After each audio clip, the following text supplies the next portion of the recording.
Christy Clark is in studio. You've talked about being inclusive. You talked about a family-first agenda. What does that mean?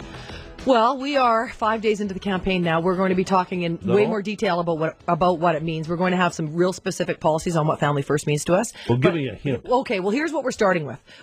I really believe that government has to use as a lens for all of its policies, is this good for families? And all their different kinds and notions of families that are out there. Is this good for families?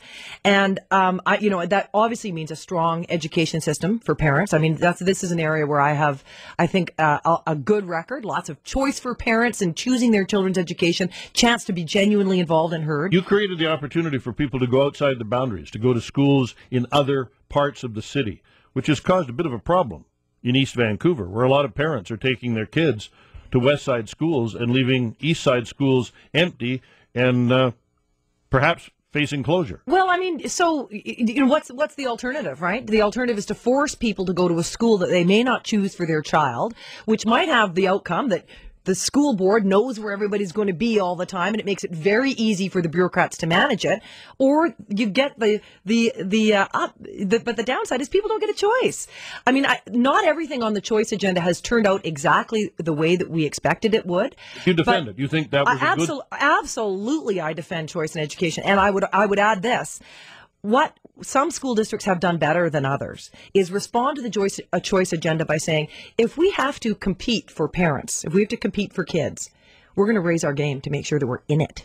And some school districts have done that far better than others. I mean, the Vancouver School District has not been as responsive to parents as it needs to be. They haven't been there. They've got 7 or 8,000 empty spaces in schools that they're paying for, while at the same time they're saying they don't have enough money to do other things. They've got schools closing down on the east side, and the west side is jammed. I mean, they are not responding to a choice agenda in the way that many other school districts have. And I mean, I don't think the answer to that is say, let's take away parents' choice. I think the answer to that is let's get the school boards that aren't doing it well to do it better. You believe and support public education? Absolutely, I do. Absolutely, I do. I mean, Does your son go to a public school? No, my son goes to a Catholic school, and I believe in the parents' right to have a faith-based education for their children if that's what they choose. He goes to a little 200-kid a Catholic school. It's pretty much no frills there, but I like it because I am very much welcome to be involved in it. And I choose a faith-based education for my son for personal reasons. The fact that 20% of kids go to independent schools in our province, I think, makes public schools better. I don't think anyone is served well by a public monopoly on any service. So you think private schools should continue to be funded in part by the public? Oh, absolutely. I think that has been one of the great strengths of what we do. And remember, too, that parents who send their children to a faith-based school pay 50% of the operating cost of that, plus they pay in their taxes to send everybody else's kids to public schools. I mean, they are paying more for school than people who send their kids to public school, as they should, right? I mean, that's the way the system works.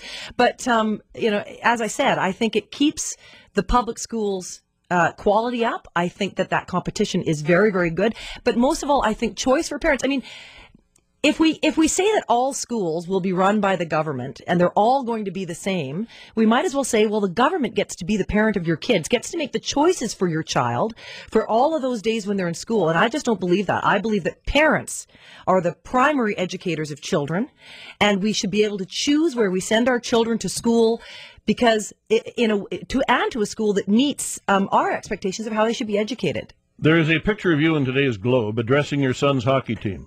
Nice sneakers, by the way.